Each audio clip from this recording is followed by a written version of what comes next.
So you're a CMO, you're in charge of marketing, and your CEO asks you, what is your Gen AI strategy moving forward? What do you do? Many of you are going to rush to cool tech about content generation, hyper-personalization, but wait, shouldn't you first know about the basics? I mean, what is marketing really about? I think you should. In fact, before answering this Gen AI question, I'm going to take you back to the principles of marketing, and we're going to dive into the commandments of marketing. Well, we're going to do that right after this funny video. I shall give these laws unto thy people. Hear me. Oh, hear me.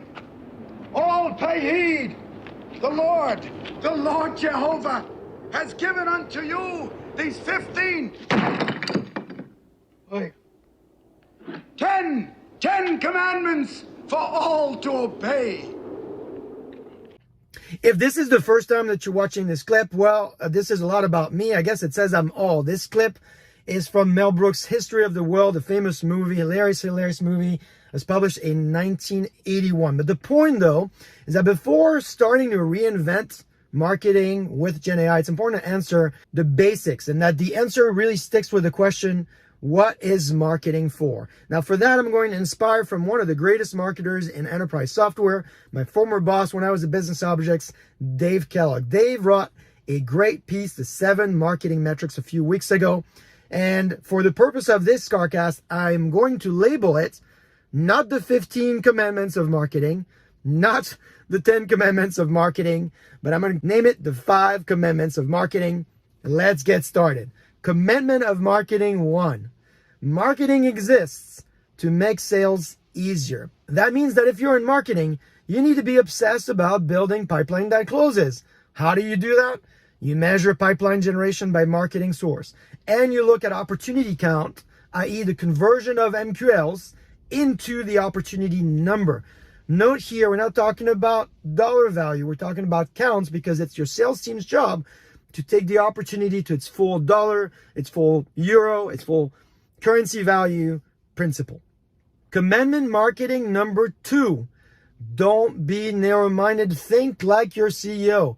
Think about the overall pipeline. Your pipeline is most likely going to come from 4 different channels: marketing, partners, outbound SDRs, and your sales teams. And you'll want to understand the flow of that pipeline, the conversion metrics, and the time across all the channels, so you can help your CEO associate budget, effort, frankly, and attention to something that is aligned to the impact itself.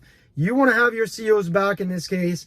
You want to have your CROs back in this case, so they can have your back, because ultimately it's not about marketing, it's about the company. Commandment marketing number 3. Be precise. Don't fall for the rhetoric of marketing is an art and its impact can't be measured. That's not true. You want to learn, and you want your team to learn, how to generate pipeline efficiently. You want to assess marketing costs efficiently. So measuring the cost of marketing is not about asking about CAC, or customer acquisition cost, as the metric. You want to double click into this CAC ratio, because CAC measures the overall customer acquisition efficiency, so it includes marketing and sales. So be clear about that one. Commandment of marketing number 4. Get the word out. Prospects educate themselves before they find you, and you need to be in the conversation when that happens. And that's why you need to drive awareness, opinion, consideration through PR, brand advertising, content marketing. But now, how do you know that you've gotten the word out? Best way is to verify through surveys and quarterly measure. 4 types of questions you might want to ask. Unaided awareness. In your survey, ask prospect customers, name vendors that come to mind in X, Y, and Z space. Second is aided awareness. Have you ever heard of vendor X? In this case, you're vendor X. Opinion or positive opinion. Do you have a positive opinion of vendor X? Again, you're vendor X. And then 4, consideration. Would you consider purchasing vendor X, and why? Again, remember, this is not about press hits. This is about getting answers from your ICP, your ideal customer profile, against very specific question. And here, to succeed, you want to suggest the key questions in a simple manner and a surgical manner, so you can get the right answers. All right, now we're at commandment of marketing number 5. Ask your internal customers how you're doing. Closing the loop, remember, with why marketing exists.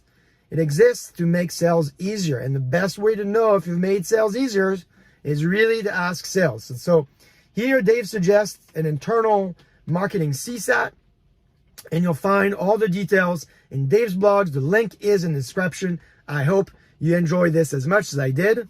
I will see you next week.